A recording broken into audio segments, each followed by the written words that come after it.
Realmente es un gran placer, un honor, un orgullo y sentimos felicidad y lo mismo están sintiendo muchos de nuestros oyentes cuando se enteraron que el escribano Gregorio Airabedián, este hombre que ha estado siempre militando, participando, dando charlas, conferencias y realizando trabajos con resultados concretos por todos los temas que nos sensibilizan, de derechos humanos, del tema del genocidio armenio, está aquí con nosotros. Realmente es una gran alegría, gracias al Centro Nacional Armenio que hoy organiza esta charla y bueno, se generaron las posibilidades para que su presidenta, Maral Tabuchian, nos haya acercado al escribano, que viene acompañado por su nieto, Manuel Fernández Airabedián, a quien estamos saludando, ya que nos enteramos que va a ser futuro comunicador social y siempre es bueno que esté teniendo estas experiencias aquí en Montevideo, que conozca Uruguay y que conozca la colectividad y también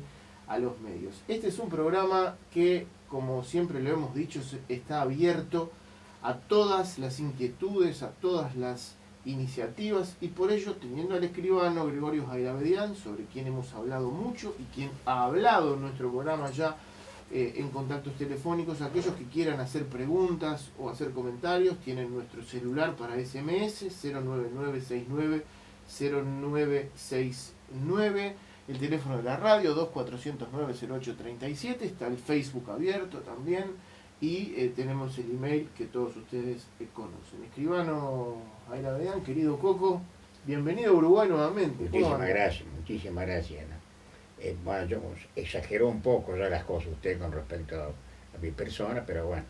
Sabe que lo sentimos, lo comprobamos y no tenemos ningún tipo de miedo en decirlo. Yo sé que a usted lo va a hacer poner quizás un poco mal porque es humilde, pero sabe que hay mucha gente mucha gente que piensa lo mismo que yo y hay mucha gente que reconoce que hay pocos como usted, que yo voy y estoy a esa hora y no hago problema y vamos arriba y hay que hablar estoy, hay que trabajar estoy y hay que aportar estoy.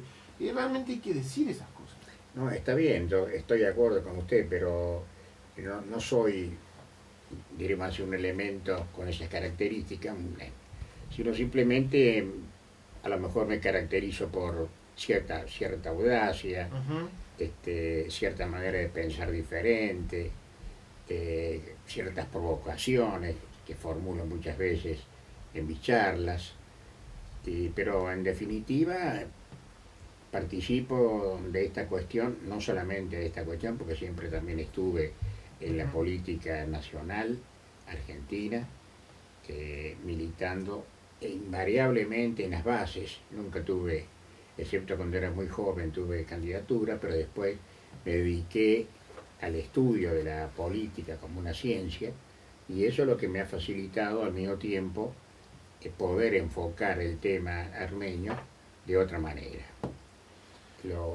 Vengo ahora a Montevideo para, francamente tampoco lo quería hacer, se trata de un libro mío, un librito que yo le digo, vinculado con los recuerdos que tengo desde que tuve intervención en los temas específicamente armenios desde joven. Creo que empecé a los 18 años, no, perdón, 16 años, 15 a 16 años.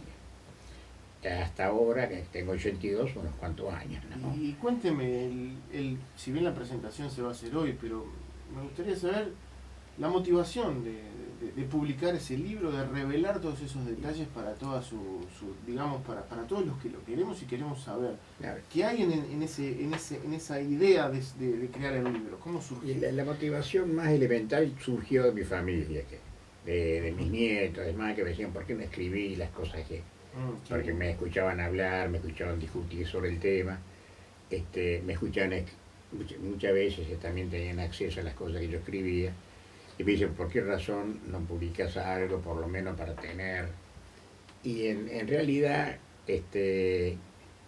siempre tuve también yo esa intención de dejar algo de mi punto de vista para ser objeto de intercambio de opiniones, para debates, no necesariamente para que comulguen con lo que yo sostengo, pero que entendía que en la cuestión específicamente que me concierne, que está relacionado con el genocidio armenio, tuve obviamente este, varias maneras de ver el tema, desde aquella época, desde los 16 años hasta ahora. Y eso es lo que se refleja, en cierto modo, en este libro que le estoy manifestando, que es Recordar Opinando. Y que, en última instancia, termina con el fallo que el 1 de abril del 2011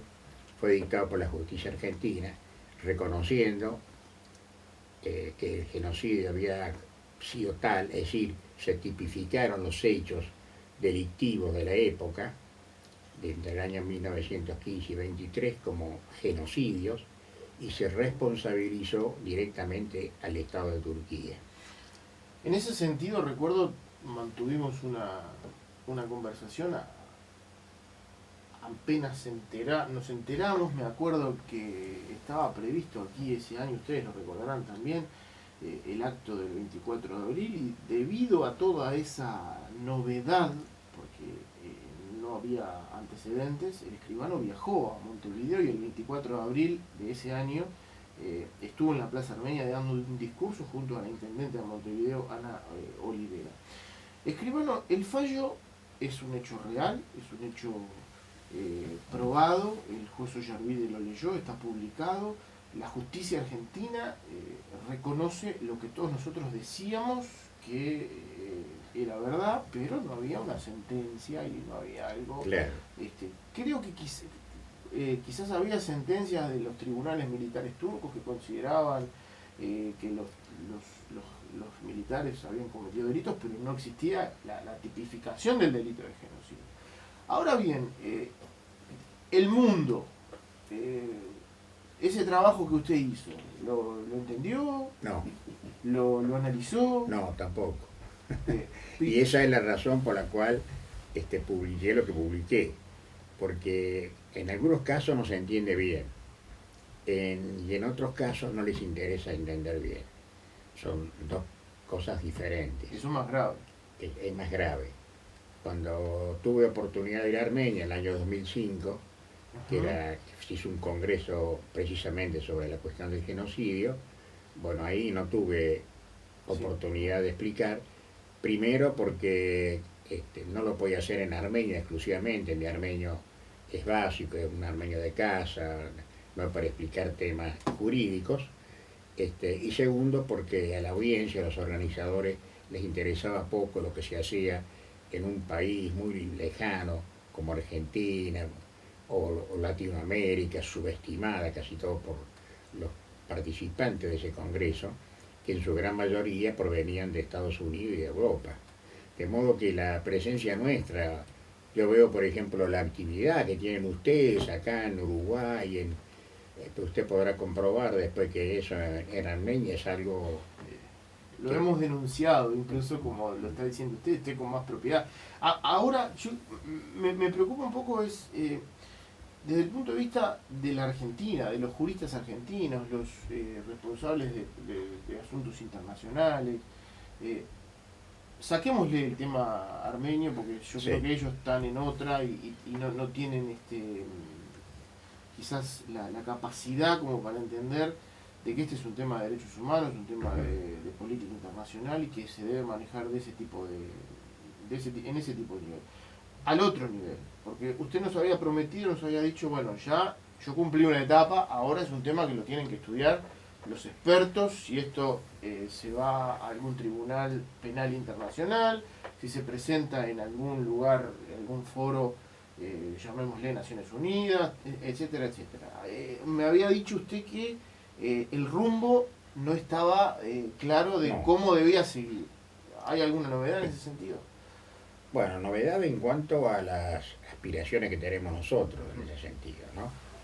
Hay que tener en cuenta, a ver si lo puedo explicar bien, que en Argentina, después del genocidio del año 1976, 80, 81, 82, se sancionaron leyes que impedían que sobre esos casos hubiera un pronunciamiento de la justicia.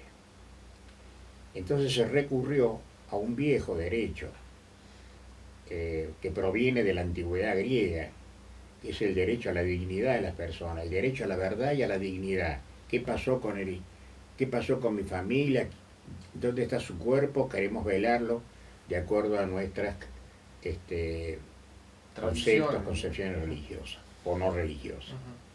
Bueno, a partir de ahí aparece este derecho como un derecho emergente del derecho internacional, que es precisamente el derecho a la verdad y a la dignidad de las personas. Entonces, frente a la imposibilidad de iniciar juicios, porque así lo establecían las leyes de punto final, obediencia debida y el indulto presidencial posteriormente, no hubo otra que recurrir al derecho a la verdad. A mí eso me inspiró, porque yo estaba vinculado de algún modo con sectores que estaban en esa tarea, y se me ocurrió que el tema armenio podría encuadrarse perfectamente en esa situación. Se trataba de un crimen imprescriptible, un crimen de lesa humanidad, que puede ser juzgado de lesa humanidad, e implica que afecta a todo el mundo, contra toda la humanidad. Efectivamente, digamos. Que agravia a la humanidad, y que puede ser juzgado por cualquier tribunal con jurisdicción en cualquier parte del mundo. Ese es el concepto existente hace 12 años atrás, o 15 años atrás, pero todavía muy poco difundido. En base a esa apelación al derecho a la verdad se inician procesos en Argentina, donde los militares concurrían citados para declarar qué había pasado con la familia. Empezaron primero con la familia, qué había pasado con la familia fulano, el mengano, sultano, y era la obligación de concurrir.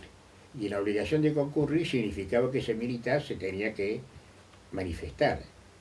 Y en el caso de que incurrieran algunos de los casos de ocultamiento de pruebas y demás, podía ser también juzgado como tal. Bueno, la cuestión es que en base a eso comenzamos el tema de indagar si era factible incluir en esa manera de abordar el tema la cuestión armenia, el tema del genocidio armenio. Y así fue que empezamos, teniendo en cuenta que en esa época la disposición, la sentencia del juez de España, Garzón, que había dispuesto, precisamente por un juicio que se había iniciado en España contra Pinochet de Chile. O sea, ahí había dos cosas. Primero, que se trataba de delito de lesa humanidad, y segundo, que se aplicaba no solamente el derecho a la verdad, sino que se aplicaba directamente el derecho internacional. Pero además de eso, se aplicaba lo que se llama la jurisdicción universal. Es decir, que cualquier juez de cualquier parte del planeta puede participar cuando se violan derechos de esa naturaleza, que son de lesa humanidad. No sé si es tan difícil explicarlo. Está muy claro, está muy claro. Bueno, así fue la cosa, y nosotros trabajamos 10 años, buscando por todas partes del mundo, distintas partes del mundo. Trabajé primero con mi hija, que después lamentablemente la perdí. Luego continuó con mi otra hija, que no obstante no ser abogada, de bioquímica, no obstante eso también participaba y con mucho conocimiento del tema, que era la búsqueda de pruebas, la búsqueda de documentos, porque el juez había dispuesto que se exhortara a los distintos países del mundo para que sacaran de sus archivos los documentos oficiales, por cierto, que tuvieran vinculación con el tema del genocidio. Estamos hablando de países europeos, Estaba hablando de Estados Unidos, de Alemania, de Francia, de Italia, del Vaticano, de España, de Bélgica, bueno, Armenia y Turquía. Eso se probó, el juez falló y el juez condenó a Turquía. El juez, después de 11 años, hay que ser cuidadosos en la palabra condenó. Con eso Eso hizo las veces de una parte del proceso criminal que son las pruebas. Ahí están las pruebas. Las pruebas testimoniales también, de testimonios de la generación más antigua, más vieja de los armenios de Buenos Aires, y los documentos oficiales expedidos por los ministerios de Relaciones Exteriores, la Cancillería de cada país. Pero todo eso se hizo a través de la justicia, ¿no? No, la respuesta fue al pedido del juez. Pero usted se tiene que movilizar para eso. Y nos movilizamos con los medios que teníamos. Que no, en la última parte, una parte un poco decisiva de la cuestión, interviene ya mi nieto mayor, que era el hijo de mi hija, a la abogada con la cual había iniciado yo el tema, y ya recibido de abogado, participa también en la cuestión. Pero también se había incorporado la colectividad. Ahí está, diremos así, una especie de característica que tiene este caso. ¿Por qué? Porque la colectividad era muy difícil que toda junta estuviera de acuerdo en hacer una acción de esta naturaleza. Pero obviamente fue tanta la insistencia y después la prueba de que se estaba realizando, que la colectividad participó, yo digo, unánimemente en el tema.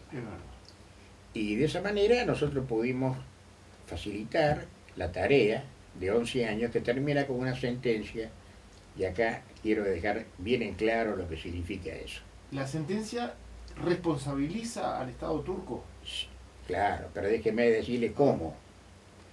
El juez, ¿qué hace? Investiga. No hace un juicio contra Turquía, investiga. ¿Qué investiga? La denuncia que hacemos nosotros. ¿Y qué dice?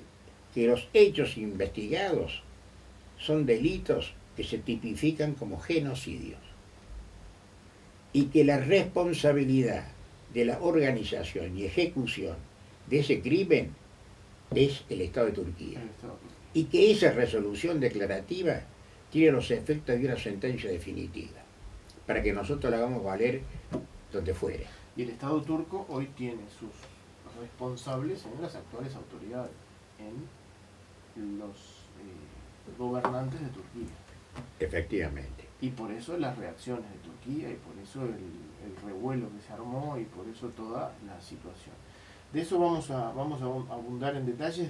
Estuvo bueno el resumen, obviamente todo esto ya lo habíamos escuchado, pero estuvo bueno reavivarlo, porque en el otro bloque vamos a hablar de lo que pasa después, lo que pasó después y lo que puede pasar. Yo creo que es algo que está vigente, y por más que hayan habido malos entendidos o indiferencia, o quizás no se le haya dado la importancia que tiene, el hecho está, la sentencia está y nadie la puede omitir, digamos. Y bueno, vamos a pensar, vamos a estudiar, vamos a preguntarle, vamos a arrancar con las posibilidades que se generan tras este logro concreto, real, vinculado al tema del genocidio. Vamos a la pausa y luego volvemos con el escribano Gregorio Hayrabedian, que está aquí en vivo en los estudios de CX40 Radio Fénix, en el programa Armenio Radio Orax, y aquellos que tengan preguntas o quieran dialogar con él lo pueden hacer en el próximo bloque a través de nuestros teléfonos.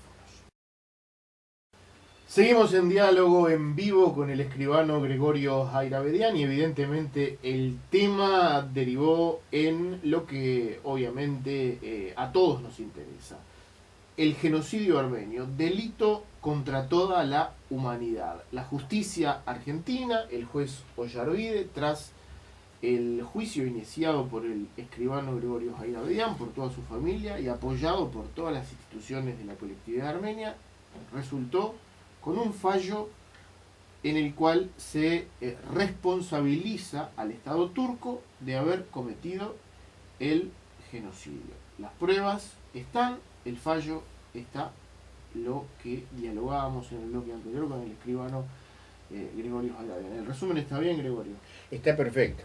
Bueno, ¿cómo seguimos? Hice una aclaración al respecto. Sí. Si bien el juicio lo inicié yo, Sí. luego, como le dije, la comunidad armenia se presentó como querellante, o sea que ya no es un juicio mío, es un juicio del pueblo armenio, Muy bueno. que estuvo presente toda la comunidad. O sea, en un comienzo fue mío, porque es un derecho, el derecho a la verdad, que tenía ciertas restricciones cuando yo empecé el último día del siglo pasado. Y después de 5 o 6 años está mucho más claro. Y es ahí donde la colectividad toma eh, conocimiento, cierta razón de la cuestión y se presenta como querellante. O sea que no es solamente para apoyarme a mí, sino como querellante de la causa, efectivamente. O sea, la verdad se sabe para la justicia argentina, claro, para el Estado argentino. Un fallo judicial con esas características puede ser utilizado en cualquier parte del mundo. Ahí está. O sea que el resultado es de trascendencia mundial. Es lo que yo le decía. Armenia, como Estado, puede decir, la justicia argentina lo puede utilizar. Efectivamente. Quizás ellos no se den cuenta porque la vista no les da para pensar o para entender, porque digo, han sucedido cosas que demuestran eso y yo me hago responsable de las cosas que digo. Obviamente en un futuro eso va a cambiar porque creemos en que el ser humano va desarrollándose, las personas van cambiando, por algo hay funcionarios que no duran más de 2, 3 años y se van porque se dan cuenta que no tienen sentido en su gestión y la gente los hace reflexionar y se dedican a otra cosa o se van de estos lugares. Pero escribano, es bueno decir esto, es bueno analizar esto porque de aquí en más se viene un centenario del genocidio, se viene un acontecimiento en el que la movilización, la recordación va a tomar ribetes trascendentes e inesperados. Sí, ¿Cómo en este centenario, no sé si la palabra es aprovechar, utilizar o capitalizar, o de alguna forma llevar a otro nivel este logro de la comunidad armenia argentina, suyo, de su familia, de todos los armenios? Mire, en primer lugar, no sé si el gobierno armenio comprende la magnitud, la extensión y, diremos así, la naturaleza del fallo en primer lugar. Teniendo en cuenta que yo en el año 2005 tuve oportunidad de hablar con el ministro de Justicia de esa época y no entendía el caso. Y yo le dije, mire, si usted no lo entiende, tome un caso de Francia, que era mucho más simple. Un caso de Francia que inician una acción contra un capitán de la Marina Argentina y lo condena a perpetua. Ese tipo no puede salir en la calle porque la toma Interpol. El tema más difícil de entender es la responsabilidad del Estado. Y eso es lo que hace este fallo. El fallo dice, este es un crimen de genocidio y la responsabilidad del Estado turco. Esa es la investigación que ha hecho la justicia argentina, no el juez fulano mengano, la justicia argentina. Ese juez, el doctor Yarvide, que participó independientemente y criteriosamente, desde mi punto de vista, no fue designado por nosotros, eso viene por sorteo, de modo que no tiene, los juicios se inician ante la Cámara de Crimen. Bueno, o sea, ese fallo podía ser utilizado para precisamente iniciar fallos en la Corte Internacional de Justicia. En la Corte Internacional de Justicia, de acuerdo a lo que se habla en Armenia actualmente, se va a iniciar una acción. Ahora, yo me pregunto, si en Argentina, en Latinoamérica, hay un fallo de esa naturaleza que es excepcional, porque no existe en otro lugar del planeta, porque en definitiva, cuando se trata de un delito, el delito tiene que ser abordado por un tribunal, nacional o internacional. Bueno, fue abordado por un tribunal nacional en el sentido de establecer la verdad. Porque cualquier juicio penal que se haga, lo primero que se tiene que saber si es verdad o no la comisión del delito y cómo se tipifica ese delito. Bueno, eso es lo que se hizo. Además, una cosa que quiero aclarar, que no fui solamente yo, sino que había compañeros míos, abogados no armenios, que estaban en la cuestión de derechos humanos del país, que son los que intervinieron conmigo y que van a continuar. Nosotros por ahora no sabemos si podemos continuar en Argentina o no, pero estamos esperando por lo menos, perdón. Sí, estamos en diálogo con el escribano Gregorio Jairaudian a propósito de esta situación que a todos nos compromete y que de alguna forma somos todos parte porque aquí en Uruguay, los armenios del Uruguay somos consecuencia del genocidio armenio. Genocidio que la justicia argentina catalogó como crimen real, o sea que existió el genocidio y cuyo responsable es el Estado turco. Es lo que hemos concluido. Bueno, escribano, Armenia puede dirigirse a la Corte Penal Internacional, a la cual pueden presentarse los estados únicamente o pueden ir al particular. No, solamente los estados. Los estados. O sea, Armenia aún no ha ido y usted tiene información de que planea presentarse en la Corte. Casualmente acabo de hacerle una carta al director del Archivo Nacional de Armenia, que en una noticia que había sido publicada en el diario Armenia de Buenos Aires, él manifiesta que tienen los antecedentes para poder iniciar las acciones judiciales ante la Corte y que eso va a demandar mucho tiempo, dice, ¿no? Va a demandar, dice así el señor director del archivo, que va a demandar mucho tiempo. Yo le mando una nota diciéndole, señor director, en Argentina usted tiene más de 1000 pruebas anexadas, incorporadas a una causa con respecto al tema del genocidio armenio, y eso le debe servir a usted como antecedente. Pero, o sea, el que debe presentarse es el Estado armenio, como ante la Corte Internacional se presentan solamente los estados, no los particulares. Si usted me habla de los particulares, nosotros no tenemos un tribunal específico. Si yo me quiero presentar en un tribunal internacional, lo único que tengo es el caso de los tribunales de Europa, nada más. Y que ahí con muchas dificultades. Pero la Corte Penal Internacional son para los juicios posteriores al Estatuto de Roma, o sea, posterior a la sanción de la intervención de ese tribunal.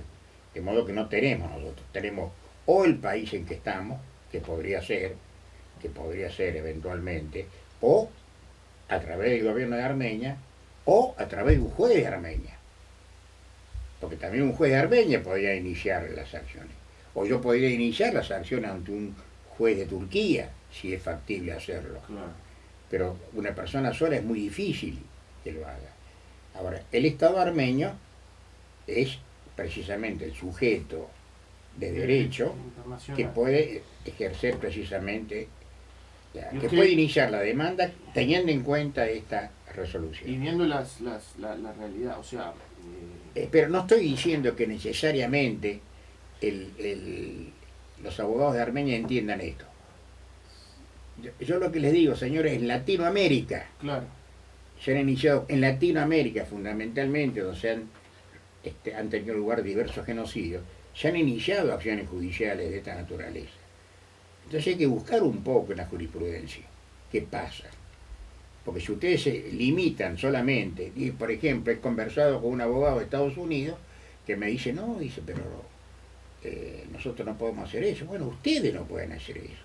Pero Estados Unidos no es el mundo, aunque quiere ser el mundo. Veremos qué pasa. Realmente uno entiende que Armenia tiene muchísimos problemas y muchísimos problemas de comprensión y de existencia, porque sabemos que no es un tema prioritario en los hechos, sí en los dichos, porque Armenia tiene al tema del genocidio en su política internacional, pero la política no es solo dar discursos, sino acciones, y no hemos visto en los hechos, al menos en estos años, que Armenia presente alguna demanda o presente alguna prueba o alguna acción judicial en la Corte Penal Internacional. Ojalá que se dé. No teníamos... la Corte Penal, es en la Corte Internacional de Justicia que depende de las Naciones Unidas. De las Naciones Unidas, ahí está. En la Corte Internacional de Justicia. Porque Armenia, como miembro de las Naciones Unidas, tiene el derecho de... ¿Y usted tiene información de que eso se estaría dando, es inminente? Eso se manifiesta, pero no sabemos cómo. Entonces también llama la atención de que si hay una, diremos así, una estrategia de esa naturaleza, no tener en cuenta no lo digo porque sea yo, a mí no me interesa ni que me nombre, sino que haga referencia a lo que significó la comunidad armenia de Buenos Aires. ¿Qué han hecho estos tipos? Son locos, los jueces ahí no existen, qué dice la jurisprudencia, qué dice el derecho internacional, qué dice la convención. Son cosas elementales que nosotros no tenemos que explicarlas. Y cuando fui a Armenia no tuve posibilidad de explicar eso. Bueno, deseamos que puedan entender. Y en ese sentido hay que trabajar en la educación. Y me gustaría un poco ahora, Coco, que nos comente, porque lo hemos visto, lo estamos siguiendo, nos parece muy viable y es admirable el trabajo que está realizando la Fundación Luisa Jairabedian, que usted dirige con su nieto y su familia. Y me gustaría un poco que los oyentes de nuestro programa, que en su mayoría son armenios, pero hay mucha gente no armenia, que tenga un panorama de lo que usted está realizando, de las publicaciones que están realizando. Nosotros por Facebook, por internet recibimos ese material. Y bueno, ver las posibilidades de que, teniendo en cuenta que somos casi... es muy poca la diferencia que hay de ir a Buenos Aires, de venir acá, de que lleguen los materiales y el idioma es el mismo. Realmente yo he recibido unos cuantos materiales y hay trabajos que realmente valen la pena difundir, Coco. Mire, ahí simplemente abriendo una página de internet y viendo, se llama info@genocidios.org. Ahí está toda lo que hacemos nosotros. En el campo de la cultura, en el campo educativo. En el campo de la cultura, te recordará la obra teatral que hicimos en una oportunidad. Eso se difundió en todo el país, en toda Argentina.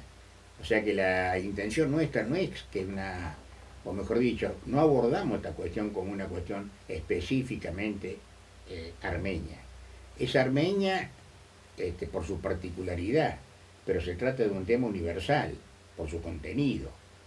Entonces, eso lo hacemos, lo mejor que podemos hacer en Latinoamérica nosotros es aportar a los latinoamericanos el ejemplo de Armenia, de lo que significó el primer crimen del siglo XX, es el mejor aporte que podemos hacer. Pero que no es solamente un tema que debe ser tratado por los armenios. Le estoy diciendo que la demanda se inició con el patrocinio, primero de mi hija y luego de 2 abogados que no tienen nada que ver con la colectividad. Coco, pero sí tienen que ver con los temas de derechos humanos. Escribano, realmente eso es si me dice Coco, mejor.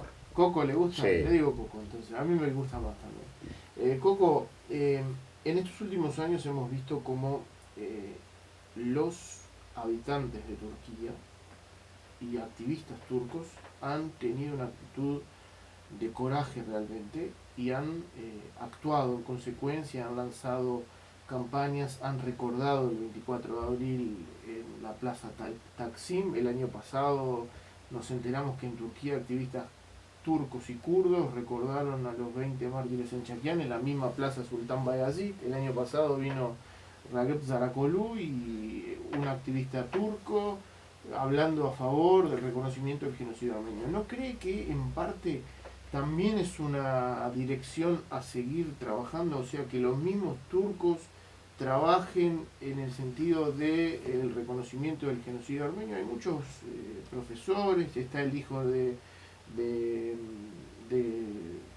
Cemal Pasha, el nieto, está ahí el otro historiador, Taner Akçam. Hay como una especie de cambio en ese sentido. No sé si es real, si es una pantalla, pero ¿qué piensa usted de la acción del pueblo turco en este tema? No sé si del pueblo, pero de determinadas vanguardias que tiene el pueblo, evidentemente que sí. Eso es real, se está llevando a cabo. Inclusive hay un trabajo relacionado con los armenios que en aquella época se transformaron o adoptaron la religión musulmana, aunque conocen su origen, que son muchos, y que se conocen como armenios. Hay una cantidad, bueno, que nos va a resultar a nosotros un poco impresionante el día que sepamos eso, ¿no? Que están trabajando también en ese sentido. Y evidentemente que los sectores democráticos de Turquía, los que no quieren que Turquía juegue el papel que está jugando actualmente en la OTAN y con sus vecinos, los que pretenden democratizar Turquía, están obviamente vinculados con el tema armenio, con el tema del genocidio armenio y dispuestos a colaborar. Lo que ellos solamente no coinciden en la cuestión vinculada con la cuestión territorial. ¿No? Ese es un tema, bueno, muy peliagudo por una parte, perdóname la expresión, que sea así, muy controvertido, y además que no se sabe con precisión cuáles son las fronteras. Si se trata de una cuestión de si las reparaciones se incorpora esa cuestión de los territorios y demás, bueno, es un tema que no terminará nunca más. Nunca más. Pero si las demandas por reparaciones tuvieron otro carácter moral, histórico, cultural y demás, eso ya es otra cosa. Hay quienes dicen si Turquía devuelve territorios, no hay nadie que vaya a habitar en ese territorio. Por una parte es cierto, además Armenia misma, la Armenia actual, se está despoblando. Claro. La Armenia actual se está despoblando por una sencilla razón, porque la gente no tiene trabajo, no tiene porvenir, y entonces huye. Esa es la cuestión básica. Si nosotros decimos que perdimos 1.500.000 en el genocidio, no sé si no hay una cantidad igual que se han ido de Armenia. Y sí, prácticamente es esa la cifra que se maneja. Había 4 millones de habitantes en la época soviética y ahora si hay 2 millones de armenios viviendo en la patria es un lujo. Lamentablemente es la realidad. O sea, Armenia hoy tiene un problema básico, es la subsistencia de la viabilidad como Estado, porque realmente las cifras son preocupantes. En el tema de derechos humanos, en el tema de el respeto, la defensa de los derechos humanos, el mundo está aprendiendo las lecciones, vemos todos los días guerras y vivimos tranquilos, nosotros la miramos por la televisión como matan gente en Siria, lo que pasa en Israel, lo que pasa en... Estamos mal. No, estamos en un momento muy malo, desde mi punto de vista. Seguramente compartirá usted eso. Estamos viviendo un momento que nos conduce a la barbarie. Necesariamente a la pelea, a la guerra, no sé si en un momento dado puede ser nuclear, que además se suma la cuestión climática. O sea, nuestro planeta. No es el mejor momento de la historia de la humanidad. Es un momento sumamente difícil. O vamos a la barbarie, como se están manifestando, porque se quiere implantar la democracia a través de las bombas, de distinta naturaleza, en fin, de la guerra, con armas bélicas. La democracia con armas bélicas es una tontería realmente, no tontería grave, ¿no? Tontería muy grave. Y así se está desarrollando el mundo. Es fácil ver lo que está pasando en países del Medio Oriente, lo que está pasando inclusive en otras partes del mundo, en África, la caída que tiene la economía en todo el mundo, la primacía que pretende Estados Unidos, que es el país fundamentalmente con mayor capacidad bélica del mundo, pero también al mismo tiempo la aparición de otros países como China, como Rusia, que ponen otro tipo de cosmovisión para poder llevar adelante una política de alguna hermandad entre la gente. De lo contrario, no sé si soy pesimista, pero si no triunfa en el mundo, si no hay una definición en el mundo de los sectores democráticos no solamente en el tema de la cuestión electoral, democrático en el sentido social, en el sentido económico, en el sentido cultural, es muy difícil la posibilidad de parar este camino que va inexorablemente a la barbarie. Ojalá nos equivoquemos, Sí. Escribano, realmente coincido que estamos en un momento terrible, de mucha sensibilidad y lo tenemos instalado en nuestros hogares, vemos la guerra por televisión, desayunamos y vemos cómo tiran bombas, desayunamos o almorzamos y cenamos y vemos cómo se cuentan los muertos de la guerra de Siria, y bueno, si son miles y es un mil más no pasa nada, y no nos damos cuenta que hoy o mañana nos puede tocar a nosotros, y como usted decía, hay factores como el tema climático, pueden haber carencias de agua muy pronto, la militarización cada día es terrible, y en Armenia está pasando algo parecido. Mire que en cualquier momento puede saltar la guerra de vuelta con Azerbaiyán, y realmente preocupa y nos duele. Mire, los dos temas fundamentales que generalmente los sectores políticos no lo analizan es el tema de la guerra nuclear y es el tema del ecosistema. Son las dos cuestiones fundamentales que tiene el ser humano. Porque acá vemos nosotros la lucha de los partidos políticos y demás, por quién va a ser candidato, quién no va a ser, cuánto mide fulano, cuánto mide mengano, los enredos electorales, pero las cuestiones fundamentales. En un país que puede dar de comer a no sé a qué cantidad de gente, tenemos todavía 1.000 millones de personas que no comen. Escribano, un agradecimiento enorme, nos vemos esta tarde y vamos para cerrar de alguna forma la nota, yo creo que no necesita invitación el escribano Ayravedian para escucharlo y para acompañarlo y para escuchar sobre su libro, pero formalmente debe darse, y ya que tenemos a la presidenta del Centro Nacional Armenio, Maral Tabuchian, aquí en el estudio le cedemos estos minutos tras la nota, agradeciendo nuevamente, y bueno, para que vos, Maral, invites a la gente. Creo yo que sí, con esta nota mejor invitación no... Imposible. No. Primero que nada, gracias, saludo a todos los oyentes.